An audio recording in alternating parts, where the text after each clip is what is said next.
Hello and welcome to the latest episode of the Online Warriors podcast. It is I, once again, Illeagle 86. I am joined, as always, by my good friends Techtic and Nerdbomber. April showers, bringing Mayflowers. Well, the Mayflowers aren't here yet, but the April showers sure are. Oh, yeah, they do be showering. Make sure your umbrellas are, I don't know. Just make sure you have one, I guess. I don't remember the last time I used an umbrella. I just don't do it. Am I the only person who feels this way about umbrellas? No, I think I'd almost rather get wet than have to figure out what to do with a wet umbrella when I get to where I'm going. It's a huge pain in like 3 different ways. Sometimes it doesn't unfold or refold correctly. Other times it'll like blow around. And then, yeah, once you get inside, you have to like try and fit it through the door before you slam it down. Then you just have a wet umbrella that's closed. I wish I had the swagger of a person that carries an umbrella, though. You know exactly what I'm talking about. Like a cane style umbrella that has like the curved handle on it. I just feel like there's a certain class of person that has an umbrella. Like, I don't know. They just they have the like Monopoly man, the long pea coat and the nice shiny black shoes and the suit and with the nice hat, and they're tap dancing in the rain with their umbrella. Is that the kind of swagger you're talking about? Yeah, that's correct. Wall Street guy. I think you're thinking Wall Street guy, but I guess the tap dancing is a little. Yeah, minus the cocaine. Minus the cocaine, definitely. Yeah, April showers. That's the only point I wanted to make. But we have a jam-packed show today, as we often do. We're going to be going back to Indie World. We've been to Indie World a few times now. We're going back because we keep getting opportunities to travel there. So we're going to be talking about that. We're going to be talking about Twilight. Remember Twilight? It actually hasn't been gone for that long, but you can probably guess at this point why we're going to be talking about it. And then we're going to be talking about Netflix, but in a context that you probably forgot about. That's a weird tease, but it's the truth. Netflix has evolved as a company. And from its humble beginnings, it became a behemoth. But those humble beginnings just came into the news again. So we'll be getting into that as well. But first, I'm going to do something absolutely crazy this week. Yeah, I'm changing things up. I'm re-engineering the podcast without permission. This piece of advice that I'm going to be giving this week is basically directly tied to my What Are You Up To Wednesday, or one of the major points of my What Are You Up To Wednesday address. So I want to talk about Rotten Tomatoes. And in particular, I want to talk about the piece of advice I have today, which is always check. Are you guys Rotten Tomatoes users? Like, if you're going to watch a movie, do you check what the score is first? So we check both IMDb and Rotten Tomatoes. Interesting. Okay, I don't check IMDb, but I typically will always check Rotten Tomatoes first. And I think some apps, like I think Amazon Prime might just show you right away. Yeah, it does. It shows you, which is nice. In this particular case, we were on Netflix, which does not show you. I think Netflix gives like stars, but I feel like you're taking your chance. Like Rotten Tomatoes is, the aggregation of all critics and audiences. So I feel like it has the best chance of being accurate. Like IMDb, like stuff gets review bombed. I guess on Rotten Tomatoes that happens too. But I don't know if I trust IMDb as much as I trust Rotten Tomatoes. In any case. I have to mention, so Netflix uses that like percent like close match system, and it doesn't actually give you a rating. And sometimes I am like, Netflix, how do you perceive me that you think this is a close match to what I would want to watch? Right, yeah, they ask for some weird stuff. They're like, well, you're a total weirdo. Here's this weird thing we have that no one else is watching. Maybe you'll watch it. Anyways, on Netflix, I think it was in the top 10. It might be, if you go and look on Netflix right now, if you're watching this, or if you're listening to this episode with any sort of recency, you might go on Netflix and you might see it in the top 10, because I'm 99% sure it was in the top 10 when we watched it yesterday, which was April 22nd. It's a movie called The Snowman. Either of you ever heard of this movie? I saw that in the top 10 and I was like, I don't know what this is and I don't want to watch it. Let me throw some names at you, okay? Let me put it this way. Let me try to explain to you why I didn't feel that it was necessary to check the Rotten Tomatoes score. This movie was produced by Martin Scorsese. It had Michael Fassbender in it. Okay, it had Rebecca Ferguson in it. Hot take, Scorsese movie, immediately out. I think that's a reasonable take. I mean, his movies tend to be very long. He didn't direct this one or write it or anything. He just produced it. I think he was originally supposed to direct and he backed out, which I learned after the fact and probably would have been a good canary in a coal mine for the rest of my experience. So Martin Scorsese, Michael Fassbender, Rebecca Ferguson, J.K. Simmons. These are like names. That intrigues me. Yeah, it's a murder mystery. It takes place in Norway. Michael Fassbender is the detective. It's based on a very famous series of Norwegian novels. This was the worst movie I've seen in a long while. This had, the credits rolled. There's a certain point in a movie, as I'm sure you know, where my wife and I turned to each other, and actually she did almost immediately, and I didn't really listen to her, which was my mistake. She was like, "This seems bad." And I was like, let's give it a chance. And then probably an hour into the 2-hour experience. At that point, sunk cost. You got to keep going. Exactly. We turned to each other and we're like, not only is this bad, we know who did it. So now we're just sitting here for an hour watching them find out who did it when we already know, which in the mystery genre is the most cardinal sin that you can commit. Looked it up after the fact. This movie had a 6% on Rotten Tomatoes. Oh, Guys, that's hard to do. That's hard to do. I don't remember what the audience was. I think it was like 18. Like world class bad. If you read, it's a cautionary tale. I guess my advice for this week, it's really the advice for this week is check Rotten Tomatoes scores before watching movies, but more like tangibly, it's don't ever watch The Snowman on Netflix. Even if you think it's a good idea, even if you think it'll be funny because of how bad, it's not even funny bad. It's just bad. They, I guess, ran out of money and or time when they were filming it. So 15% of the screenplay went unfilmed, which means parts of the story didn't make sense. And they just like put it out anyways. The director, like a week before the premiere, disowned the movie and was like, it didn't work as a movie. This story, which was great as a book, did not work as a movie. And he was right. It was so bad. It was terrible.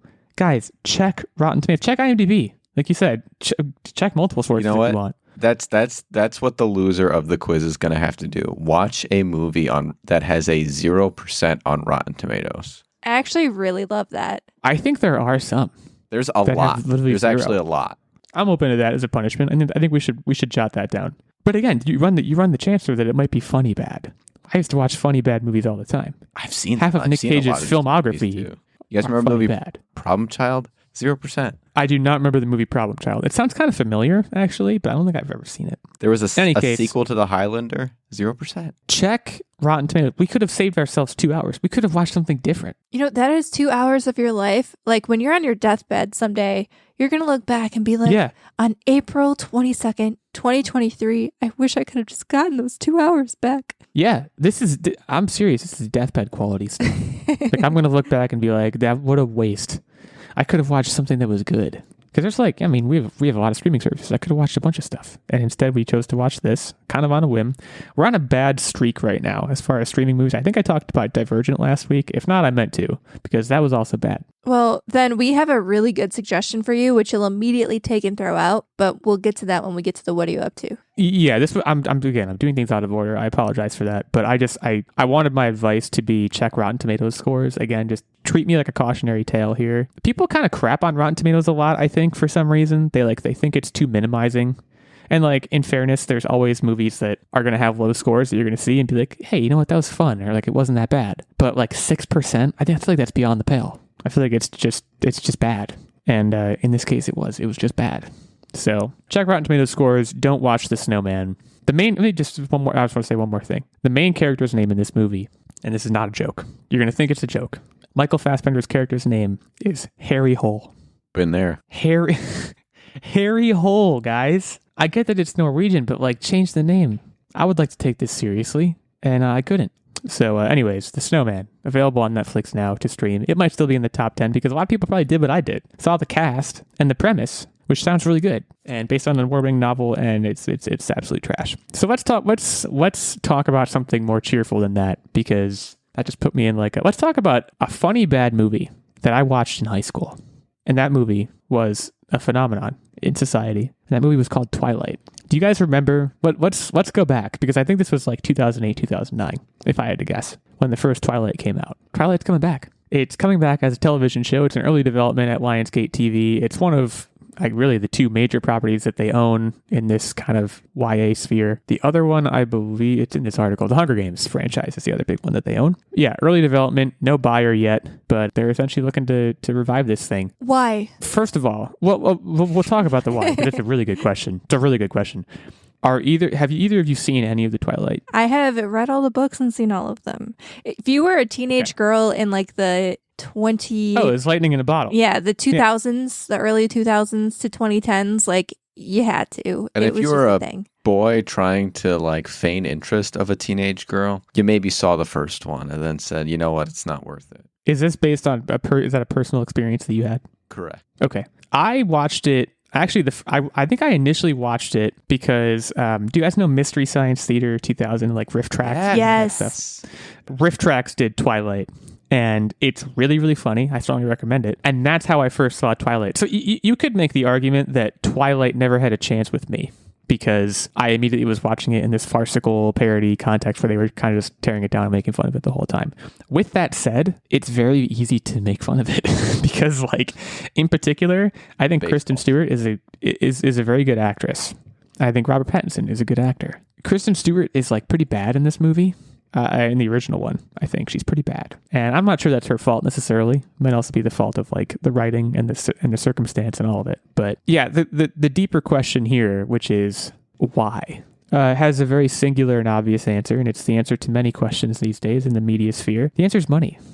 There's no other answer. And while I get that, like, not to cut you off, but this will make money. There are some franchises that I understand that it will be a money generator. There are other book franchises that are being rebooted into TV shows. I don't know if this is one of them. This is one of those things that was lightning in a bottle, like you said, but like younger teens, there are so many new YA properties. Like this is probably not even on their radar anymore. Everything about like the original story and books felt a little bit dated. Like nowadays, let's be real, there's no way with smartphones that a sparkly, twinkly vampire would not be caught on somebody's TikTok sometime. And additionally, like now, everybody I know who was around to read them and was part of the initial zeitgeist of like the movies and everything, like we're kind of old enough where we look back and we're like, you know what? I'm not going to like judge myself for liking this, but it's a little cringy. And I don't know if I would go back and rewatch a show about it. The key is the timing of it. And the Yes. problem is, and why I think Twilight was successful was because we were in sort of this vampire boom, right? There wasn't just Twilight coming out at that time. There was, I think it was called 30 Days of Night or something like that. There was True Blood. True was a big Blood. deal. There was Vampire Diaries. Oh yeah, I forgot about that. I think Vampire Diaries came after. Like It on might the have. heels of Twilight, but it was still like there was a vampire. And then era. there was You're Underworld. absolutely right. There was like it wasn't just like romance vampires. It was just holistically, just we were being inundated with vampires. It was Didn't the they bring MCU of vampires. They brought back too. They did the remake of that Johnny Depp vampire movie. I can't remember. Like the remake had Johnny Depp in it. It was a vampire movie. I can't remember what it was called, but that was What around We that Do time. in the Shadows. Yeah. Maybe. Oh no, are you talking about Interview with the Vampire? Because that was also a thing that happened. Although then there was like the 90s. And so I don't my remember. point was that was all kind of in this whole big boom of vampires. Vampires were hot. Okay, if when they're ready to release this, there happens to be another resurgence, right? If there's maybe some data that Hollywood's been gathering that's saying, hey, we're going to concurrently do this, then I think it'll be successful. But I think you need that full-on burst of interest in vampires for it to carry the weight. Well, I think Nerdbomber, you touched on something important too, which is the time frame, and in particular, like I don't think we talked about the Harry Potter reboot on this show because that news or that TV series broke a week or two ago, and perhaps even subconsciously we didn't talk about it because J.K. Rowling is a terrible person. But we're talking about it now because I think both of these shows have an interesting question that has to be answered, which is, do you film this show? Harry Potter took place in the 90s. Twilight ostensibly took place in the 2000s. Yeah, like the early to mid 2000s. I think I agree with your point, which is that like in the era of cell phones and like current teenager lifestyle, I guess I'll say, I don't think either of those stories would make as much sense. So how do you manage that? Do you create a Twilight television show that is in and of itself also kind of a period piece of going back to the early 2000s for whatever emblematic of a time frame that may be? Like, does it make more sense to retain that time frame? I would think the answer is yes, but I also don't think they're going to do that. Like, I think they're going to like make it. It's tough because you also have to think about how do we make this applicable and resonant with today's generation, which may be hard. I don't think anyone wanted this. It's we've talked about so many of these reboots and reimaginings, and no one wants this. I Like, think one of throw the it on the things, pile. one of the things that's so confusing to me is that there are so many, like especially if you want to play in the YA space, there are so many new YA properties that have not been adapted yet that are really good and really popular with today's, young adults and even adults. Why not do one of those? I don't understand. At some point, I think like Lionsgate looks at Twilight and the Hunger Games as IPs, and they see them as sure money makers, sure things. But like, okay, and this kind of goes back to That's what I gonna was saying change. before. Like the Hunger Games, I get because that's like future dystopian, and that was something that I think bridged generational gaps and was one of the properties, obviously, that came after Harry Potter that showed that YA could kind of cross into adult entertainment. And I don't mean like adult, like woo entertainment, like adults could enjoy it just as much as teens, And so I think that would be successful in coming back because people took it seriously. Twilight was not taken seriously. And I don't know if it has as much adult appeal at this point. Like it would be like one of us going and watching, oh shoot, what are one of the CW shows about Twilight high had school? a ton of adult appeal when it even came out. That's why we have 50 Shades of Grey. It was a fanfic spinoff. But it was so cringy, and I don't know if people see it in the same light as the Hunger Games, like in terms of IP quality. I could know be that wrong. The issue here is crossing generational lines and generating appeal with both younger people and older people. I think the issue is that there's a growing demand for stories that are original. And like, I'm sorry, this is not original. Most people, young and old, have seen the Hunger Games by now. They have seen, or at least are aware of, Twilight by now. Twilight was a big enough touchstone that people who were born after 2000 probably know about it and have seen parts of it and know what the general gist is. They're not going to be as interested in that as, like you said, another YA series that has not yet been adapted that people don't know about. I think eventually this sure thing, quote unquote, is going to become less and less sure, and companies are going to stop doing it. But I guess we're not there yet, is maybe what the primary takeaway here is, which I think we all agree is a little upsetting. Completely unrelated, but you know what series Netflix should pick up as like a young, not even young adult, but I think that would, in today's like graphical capabilities, would do really well. Magic Treehouse. No. Animorphs? Okay, that's a good guess though. Oh yeah. I think Animorphs, I would like to see Animorphs get a treatment. There was a TV show like back in the day, right? And I feel like and it was terrible. I mean, it was like 90s television. Right, that's why it was bad. I think with the new CGI capabilities, I think that would do phenomenal. Yeah, I agree. Can we all petition to bring back Animorphs, like as a whole, just make it pop again? I was reading fairly recently about Animorphs and about the whole gist of what the Animorphs series is about. It was dark. It's like pretty deep. Like you always think of them because of their like ridiculous book covers in school libraries, and you figure there was like 4 or 5 books and they were like kind of self-contained and ridiculous stories. No, there's like a sweeping narrative. Like it's like a very intense, like it's dark. It has a lot to it. So people may be surprised to hear that. Do you know who was in the Animorphs TV show back in 1998? Sean Ashmore. I have absolutely no idea who that is. Really? Should I know who that is? Yeah. He does a lot of like nerdy stuff. He's been in video games. He was in... Oh, he was in Quantum Break. Yeah, and he's the Quantum Break guy. He's in X-Men as well. Yeah, he's the cold guy. Yeah. I can't think of his name. Wow, he was in Animorphs. Is that where he got his start? We don't need to delve into Sean Ashmore's like filmography, but that's interesting. Yeah, let's make Animorphs a TV show. And I don't know, let's put it on Amazon Prime. Who should get that? Not Disney Plus. Veto. We'll figure it out. So yeah, should there be a Twilight series? Let us know. Hit us up on Twitter at @OW86, @OW Techtic, @OW Nerdbomber, and our main show account at Online Warriors 1. Let's have a conversation about, how far Robert Pattinson and Kristen Stewart have come. Who do you think should be the next Bella and Edward? And Sean Jacob. Ashmore. He may have aged out. Look, he no could be disrespect to Sean Ashmore. Edward's dad. Whoever, I forgot what his name was, but Edward's dad. Honest to gosh, I could not say. But let us know. And let us know if you think it should happen. And if not, then why not? And if why, then why? Let's talk about, and let's kind of stay with movies and TV-ish for a second. Let's talk about Netflix. Let's talk about the fact that Netflix, up until last week, was still doing the DVD thing. Because it's kind of the sort of thing where... So I've done some reading on this since we just chose it as a topic. I guess people were like really using it, which I didn't know. I mean, it kind of makes sense. Like, so a lot of areas, obviously, we're all kind of spoiled and we take good internet for granted. But if you live in an area where you don't have access to high-speed internet very easily, like if you're living out in like the sticks or something where the internet infrastructure isn't that great, why wouldn't you do Netflix DVD service? Sure. And a few years ago, I lived across the street from a Family Video, and I would go there and rent DVDs, even though I had Netflix and all that stuff. There was something about renting DVDs that was kind of cool because Netflix's DVD service has more selection, deeper cut movies. I think people who like older movies, subtitled movies, stuff like that, like they're going to have more luck with the DVD subscription than with streaming. I guess I just didn't know that was still going on, and also that so many people were using it.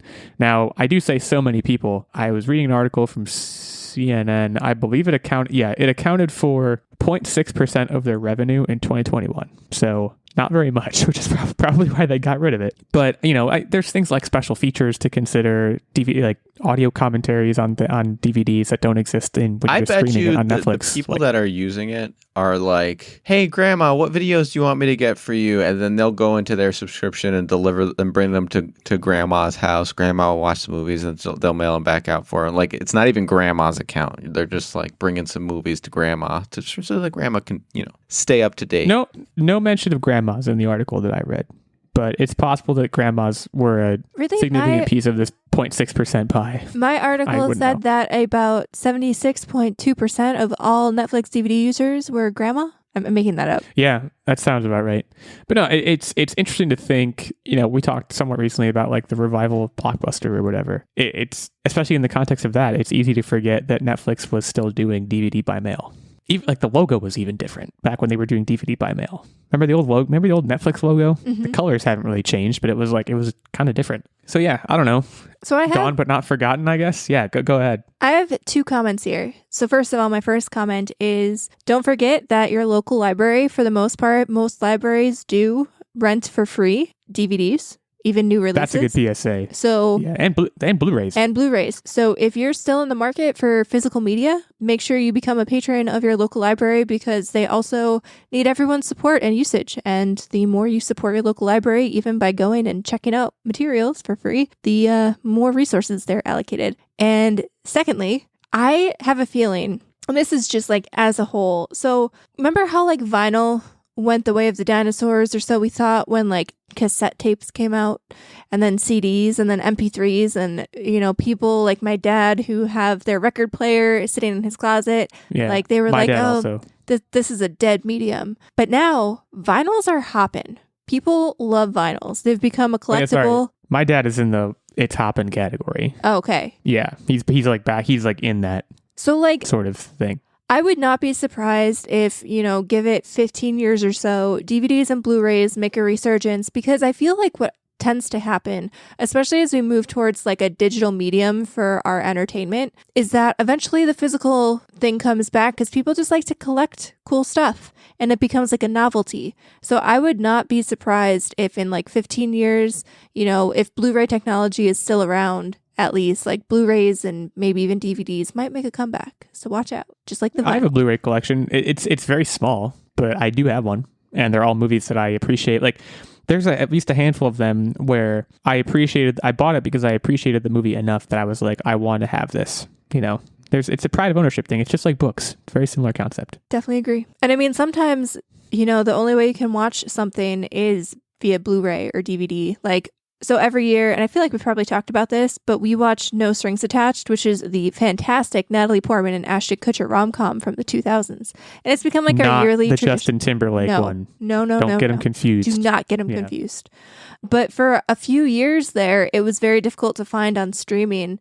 And it was actually like pretty expensive to rent if you could rent them off. I think it was like Vudu or something like that, because none of the other streaming services had it. It was like $15. So I went out and I bought the Blu-ray of that bad boy. And now I don't have to worry about that. And you probably bought it for like $6. It was a song.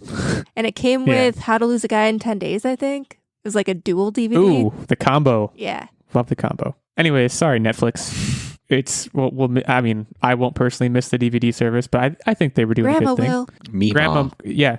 76.2% of grandmas. It's an official stat that we've pulled from nowhere. So just bear that in mind when you're thinking through this. Okay, we're going to take a short break, and we're going to come back to talk a little bit about Indie World, which is one of our main topics of the day. But before we do, of course, I would be remiss if I did not shout out our fantastic Patreon producer, Sir Stephen Keller. Sorry.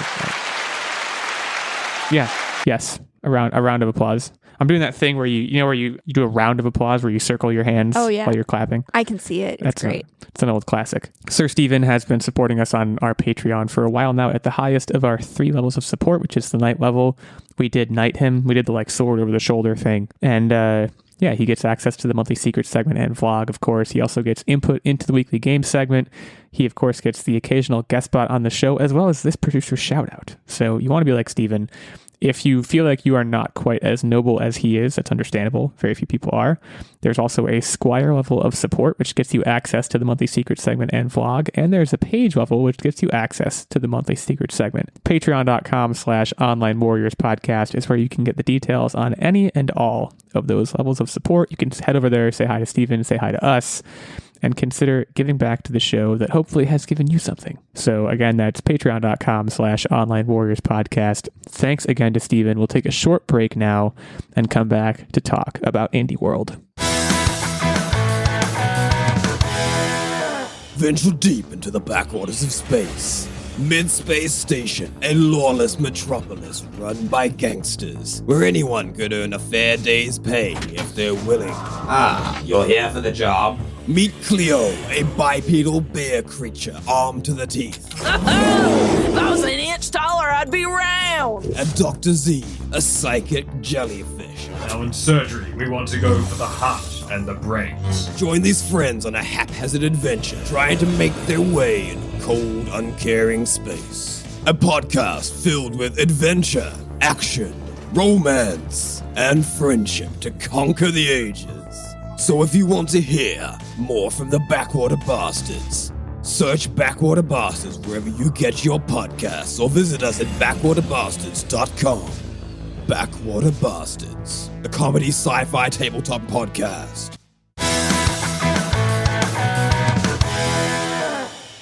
All right, Nintendo Indie World. We took a trip to Indie World. Last week, there was a 21-minute and change showcase that gave us some extended looks at a small number of games, and then also like a sizzle reel at the end that kind of shouted out like 4 or 5 additional ones. Now, in the interest of time, we have kind of hand-selected a couple each to kind of talk through, because there were a lot here that, you know, we got a couple of expansion announcements and other things that we just simply don't have time to go through. But I'm going to turn it over to Nerdbomber to start us off here. What was the game that you saw that you were like, oh, heck yeah? Little Kitty Big City, Hundo P. I saw this and I was just like, meow. This reminded me a lot of Stray. Do you guys remember that game that came out, I believe, last year for the PS5? Yeah, that one was about Pretty a little recent. kitty in a big city. Yeah, and this seems With like robots. a more, not that Stray wasn't family friendly, but this seems like a more Less robots. young version and a more like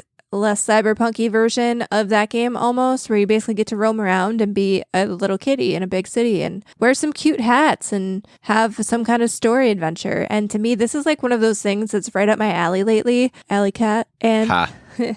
I see what you did there. I don't know, this just seemed really cute and fun though. And you guys know me, I love animals. So immediately cute cat, Hundo P, this is all day for me. Yeah, do you like cats? I do. I like all animals. Yeah. I don't discriminate, but I do love cats. It looks like a Zen experience. It looks like a very chill, had a long day at the office, just come home and Be a little kitty. be a little kitty in a big city. It's kind of and again, this is one of the ones that I applaud you for picking this one, because I think we saw it on screen for like 10 to 15 seconds. Yeah, was one I of the don't ones mean that- to yeah. like I'm not trying to crap on all of the ones that they really showcased, but it seemed like the ones that they didn't showcase looked really cool, and they should have spent more time on those than some of the other ones. Well, the thing that I don't understand, so concurrently, and this is in like separate videos though, Nintendo also released in the full trailer on their channel for this game, and it was like a minute 15, maybe minute 30 trailer for it that looked really cool. And I just don't know, I understand like the concept of trying to limit the time for the showcase, but you know, giving each of those games the full like minute trailer or so, I think could have been a good call. 'Cause they were Yeah, cool. let's. This was a meta point that I kind of wanted to make. The sections of these where it's like, hey, I'm such and such developer, we're so excited. Get rid of all that, because it was like half of the Indie World video, and every single time I was like, I don't care what you're saying. And like, why? And I'm sorry, why were I know- those people on a pond? They were in like a river. Like, I know that like it's an indie showcase, so like the indie developers may look forward to that aspect a lot, being able to talk to the public about their game.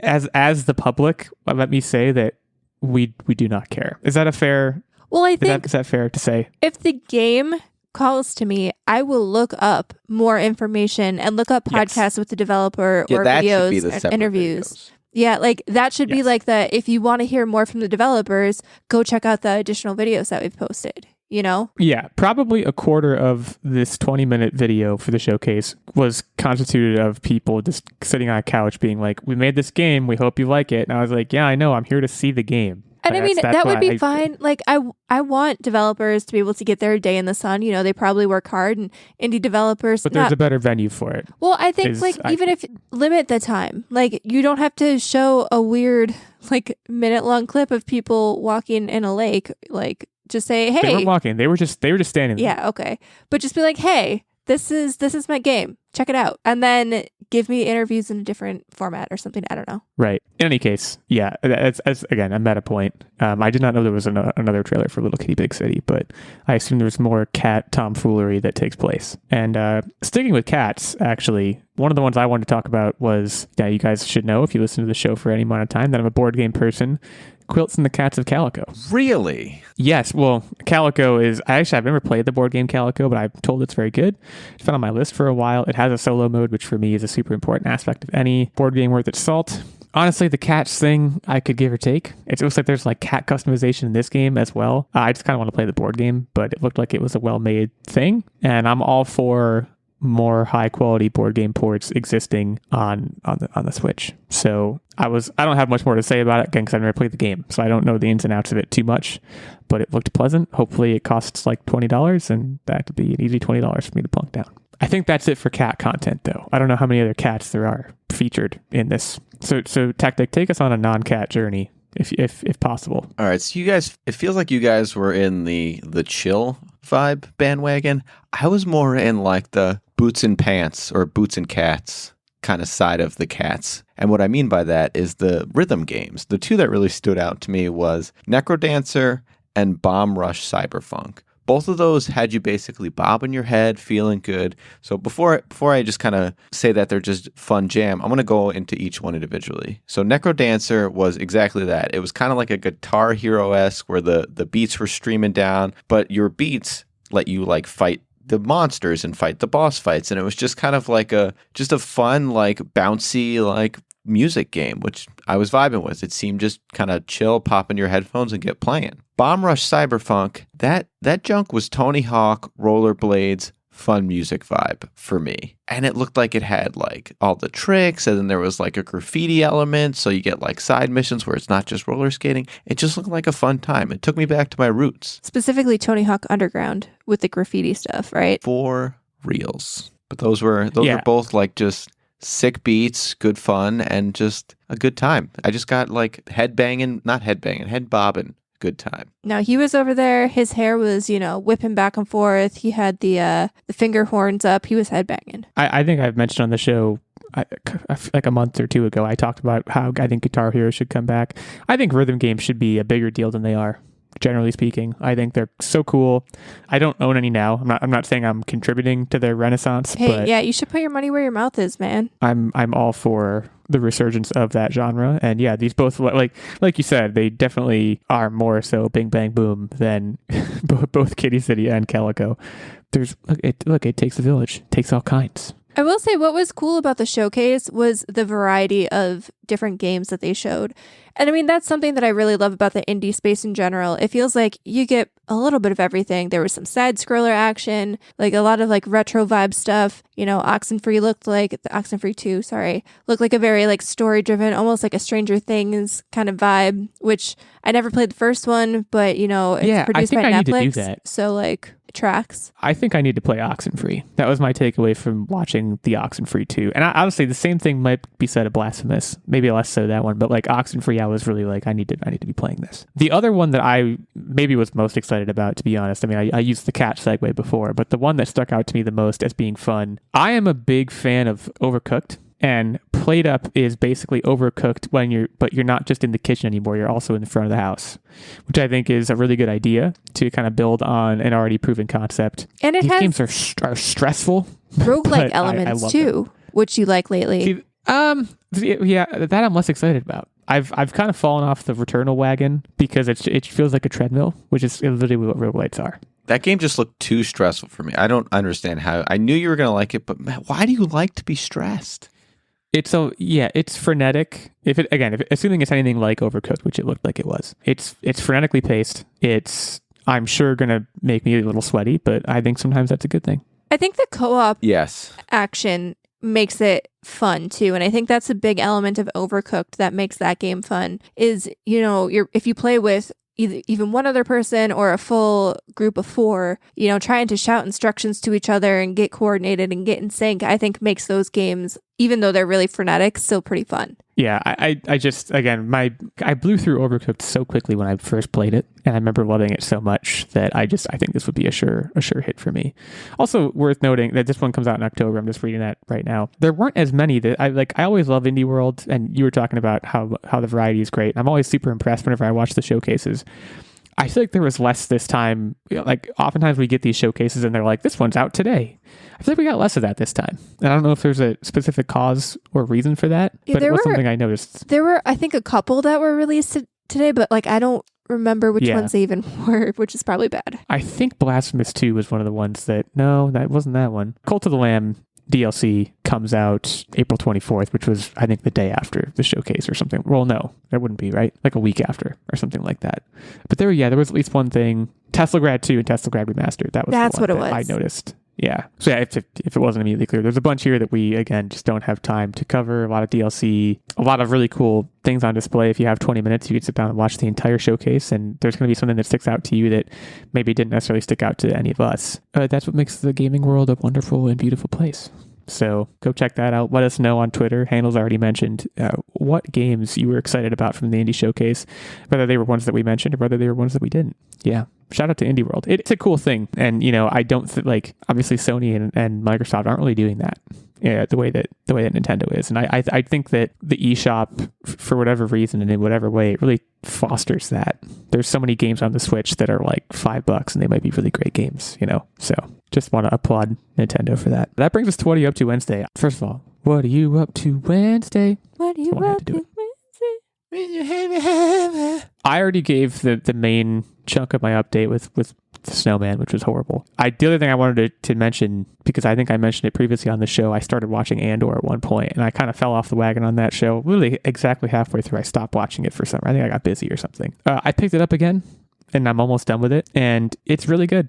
I think it's better than The Mandalorian. I think that's where especially with Mandalorian lately, has been taking a lot of missteps publicly. I should add. But I'm really enjoying Andor. So if you're looking for a Star Wars, 12 episode jaunt, it may be worth looking at. But otherwise, I'll keep my update short today, and I'll turn it over to Nerdbomber. All right, so this is a big kind of Techtic feeling update here, but this is not nerdy at all. But I got a small appliance that I really want to talk about, and it's all over TikTok, so you probably have been influenced to some degree, or at least seen some videos about it.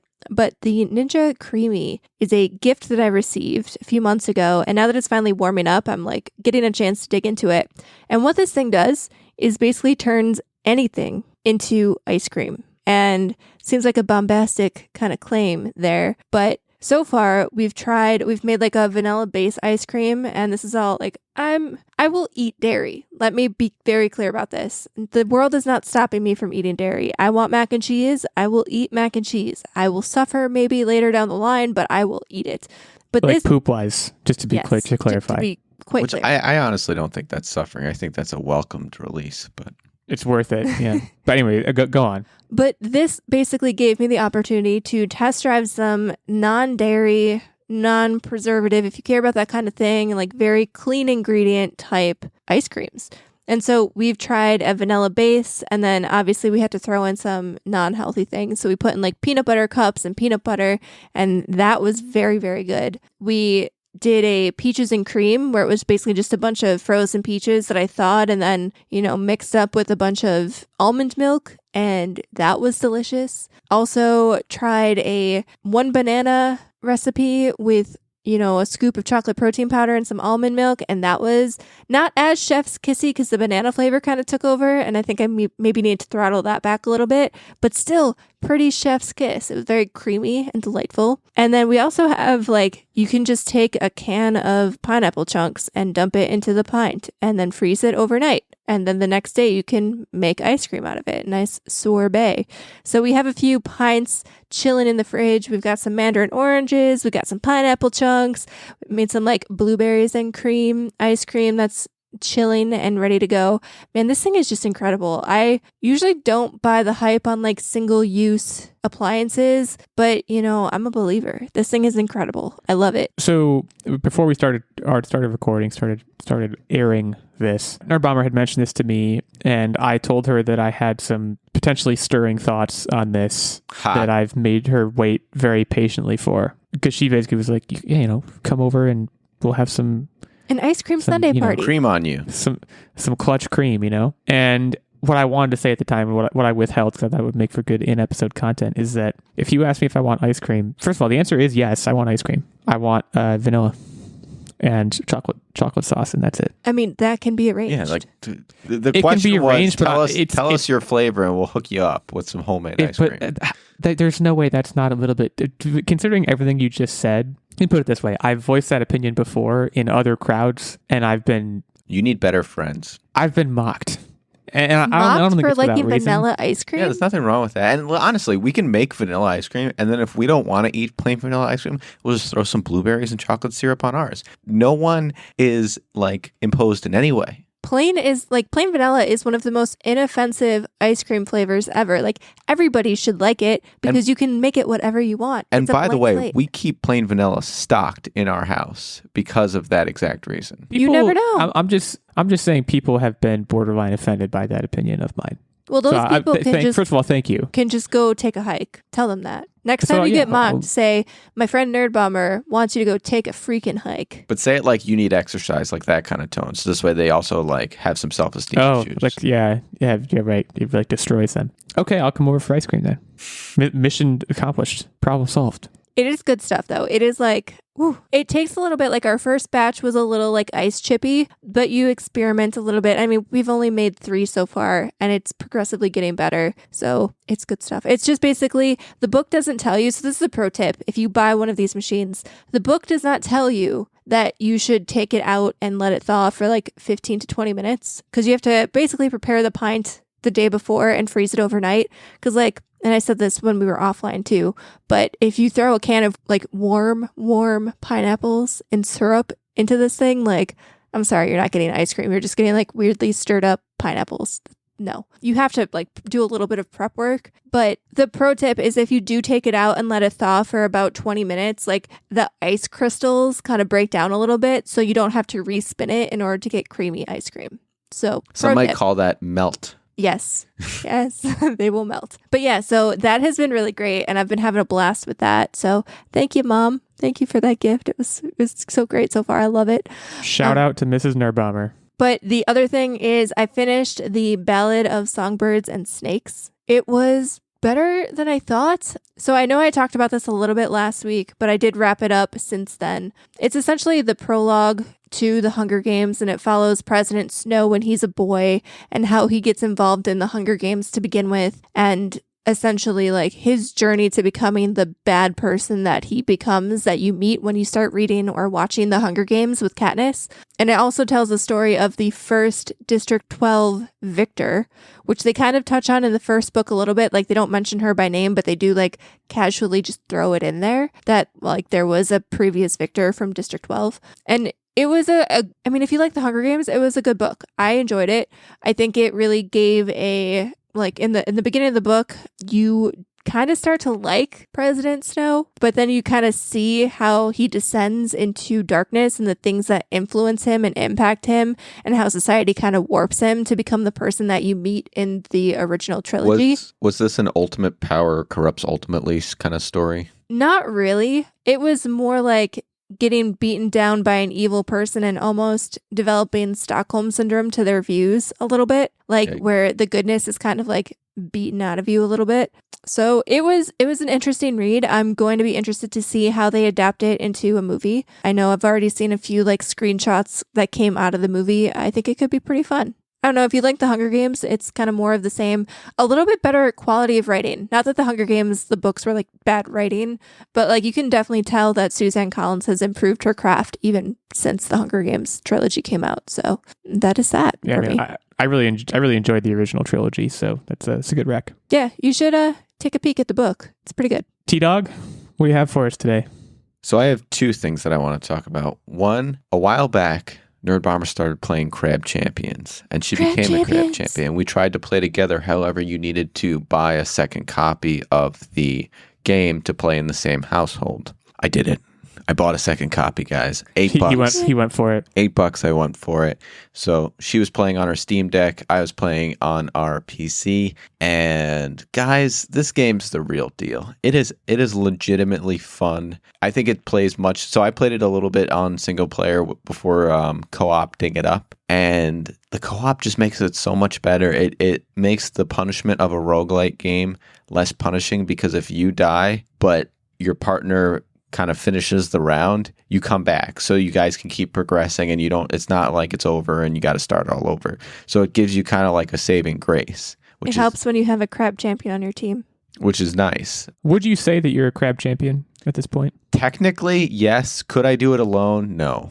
But I also play on medium mode. Some of the other Crab Champions I'm familiar with. Did you become a Crab Champion alone on medium? Not alone on normal mode. I did it alone on easy. But I think maybe... No, it's very difficult. So, like, the difficulty doesn't scale up or down based on the number of people, I don't believe. So, like, it's easier when you have other people on your team. There's a lesson there. There's a moral. Teamwork makes the dream work. What No one does does it alone. where it does scale with more people is the amount of money you get to make useful upgrades. So you're kind of stifled a little bit more the more people you have. So it's like, yes, you get like the saving grace to die, but you also have less money to upgrade yourself to become more powerful. So I think the net gain is still better in co-op, but there is push. But there is, yeah. And then the other thing that I want to talk about was we watched the Puss in Boots movie. Some boots. And yeah, it's supposed to be really good. It was really good. It was borderline, like, I was watching it and I was like, this has got to be scary for little kids. And then Nerdbomber enlightened me about how traumatizing a lot of the Disney movies were when we were little anyway. So I guess it's right on par with the stuff. Yeah. Dude, Scars, Be Prepared, whole like scene and song terrified me as a kid. But yeah, Fox and the Hound it's is literally really like a good. profound movie about grief. They And like it's for kids. had like these like terrifying characters, a lot of humor that is good for both like adults and children, and it's so good. There's a lot of like correlations to characters in the show and people and like real people in real life that you can kind of correlate and get a little bit of a kick there, and it's just a fun time. If you had to put this, like, rank it amongst the Shrekiverse, I will call it, because there have been other Puss in Boots movies. I know you haven't watched them yet, but like compared to like Shrek 2 or 3 and the original Shrek, where would you? I liked Shrek 2, so I would do Shrek 1, Shrek 2, Puss in Boots, and then all of the other garbage. Just they never made that stuff. I think this would be my second favorite. Like, I think it would go Shrek and then Puss in Boots: The Last Wish, which is what this movie's full title Isn't was. Shrek 2 the one that has the I Need a Hero? Because Yeah. if so, you're wrong. No, you're wrong. I've never seen The Last Wish, but there's no way you're But wrong I was about that. correct, is what you're saying. I think you were right, yeah. Yeah, Based on I what know I've I'm heard. right. I'll be the judge. I'll stand by what I said. I think it was that good. I think it goes between Shrek and Shrek 2. I'll tell you, that's high praise. That's high praise. Well, cool. I think the other thing you've been up to is, you've been preparing a quiz. Is that a fair statement?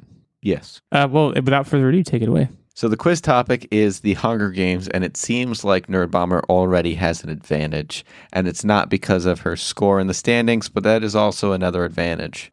Yeah, let me give a score update. So, Techtic 5-3, Nerdbomber 4-4, yours truly 3-7.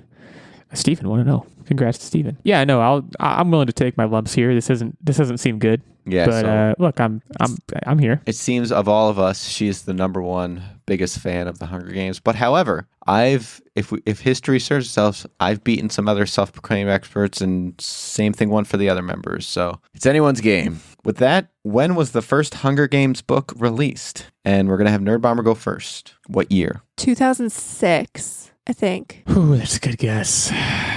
Oh, that's a good guess. I'd take a risk here. No, I don't. We're going to go Jesus times. We're going to go as far back as we can. Jesus times. Nerdbomber gets this one. You should have +1'd it. I thought about it. That was- was the risk I was going to take. September 14th, 2008. Okay, good start. This seems about right so far. Okay. I'm here. I'm ready. Through all the Hunger Games movies, Catching Fire was the most successful. How much did it gross worldwide? $847.4 million. I don't think it was quite that much. I'm going to say 200 million, which I know admittedly is low, but I'm going to lowball it. All right, so Illeagle gets this one. It was 865. That's still million, really close. Wow. That's what I'm talking 11,746. I'll take the point. You have a game here, Nerdbomber. In order to gain extra food for his family and reduce the chance of his three younger siblings being chosen as a District 12 tribute, how many times was Gale Hawthorne's name in The Reaping? That's a really good question, first of all. That's a great Props question. for that. Props for that question.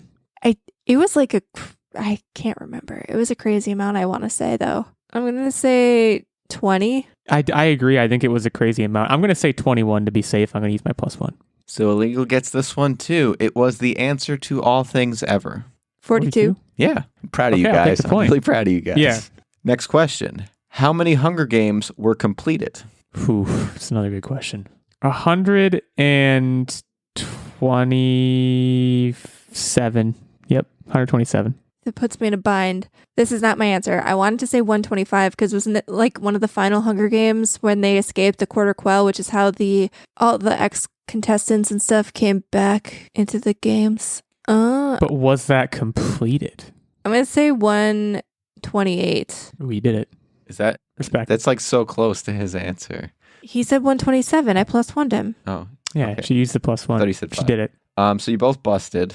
Cool. Katniss Everdeen participated in the 75th Hunger Games. It was only 75. And okay. that one got all done messed up.